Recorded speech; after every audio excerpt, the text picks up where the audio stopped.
局長，我哋實政圓桌對你哋嘅控煙政策咧嘅支持咧，都係一樣咁堅定嘅。就住今次兩項嘅政策啦，有啲細節咧，我想問一問清楚。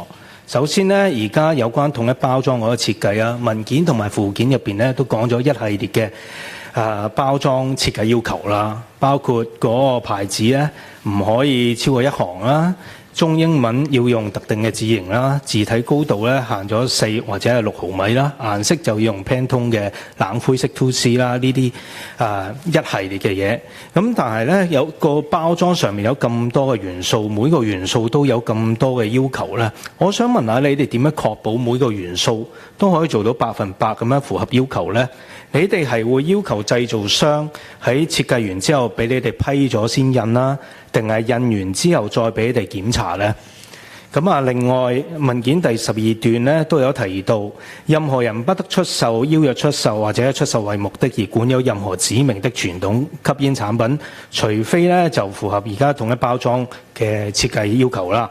我想問下，係咪即係便利店啊、報販佢哋咧喺賣之前都要有個責任，要檢查下係咪統一包裝嗰個設計要求？但係有咁多嘅要求咧，佢哋又真係好似好難去逐一去檢查有冇問題喎。而最後咧就住完稅嗰個標籤制度咧，文件第18段咧就話海關喺25年嘅10月去到26年嘅1月咧有一個先導嘅計劃。整體而言咧，呢個附貼操作嘅附貼成功率咧達到99%。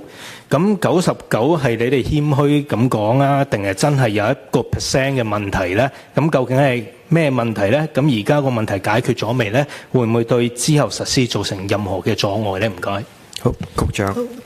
關於第1、2條嗰個傳煙害警示嘅包裝啊，以至到銷售點樣去到分辨呢？我俾我哋控煙酒辦啊林文聰醫生答啦。至於先導計劃呢，就希望我哋嘅海關副助理關長啊吳振華先生去解答。好，林醫生先啦。唔該，主席。就住呢個包裝嗰方面嘅要求呢，其實為咗令到嗰個生產商佢哋能夠清晰跟從到呢啲嘅要求呢，喺嗰個將來嘅法例入邊呢，會好清晰有一個好詳細嘅規格，包括譬如話嗰啲嘅擺嘅位置啊，或者佢嘅尺寸啊、顏色啊等等。咁呢啲喺外國嚟講，其實嗰個跟從個困難程度都唔高嘅，即係都可以容易去跟從得到。咁就住佢哋如果譬如話將來佢哋去，因為其實最主要都牽涉第一次去生產嘅時候，會有機會對於呢一樣嘢想了解多啲嘅話，如果佢哋對於嗰個規格上有一啲嘅疑難嘅成，亦都可以向我哋查詢嘅。唔該。好，跟住關長。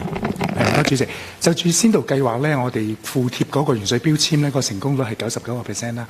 咁呢個咧其實有1%咧就代表即係唔成功啦。咁唔成功嘅原因其實有好多嘅。咁當時我哋即係有海關人員喺現場，即係都監察住嗰個貼呢個動作啦。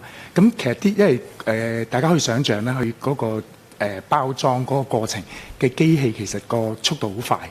咁就算佢自己嘅包裝入邊咧，都會有一定嘅損毀程度，即係佢都生產嘅時候，嗰包煙都唔係100%咧，佢完全成功嘅，佢都會有一定嘅損毀嘅程度。咁貼呢個原水標籤上去個包裝嗰度咧，亦都會有呢個情況出現，可能個標籤貼個過程中損毀咗，咁就導致到咧就唔係100%。咁但係我哋嘅睇法就係咧，我哋當時做呢個先導計劃，咁都係一個比較短嘅時間俾嗰個製造商去準備。咁我哋相信日後咧，隨着佢個生產線嗰個不斷貼呢個原水標籤，佢會對個機器會有一定嘅微調，可以令到嗰個成功率咧係提升。咁我覺得呢個99%咧都只係我哋喺試行階段嘅一個數據。我相信正式貼緊時候咧，佢哋會可以增加呢個成功率，即係隨着時間佢哋即係調校個機器。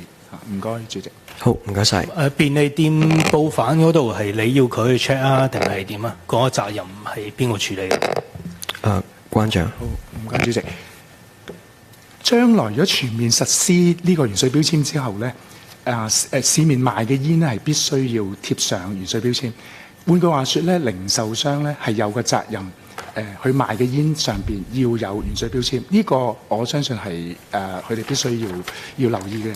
一樣嘢。咁但係個原水標籤上邊究竟個真偽咧係點樣咧？咁頭先我都講過，佢哋基本上透過一個物理我哋嗰個防偽特徵，其實佢已經好容易分辨到。咁呢個亦都我頭先講，同收一張銀紙都係差唔多個原理，即係佢都有責任，即係基本嘅責任，可能睇一睇呢張銀紙係真定假啊咁樣。咁所以喺嗰個原水標籤上邊咧，其實佢個責任基本上都係冇多到嘅。咁即係佢只需要確保佢嗰個香煙個煙包上邊有呢個原水標籤，咁就足夠㗎啦。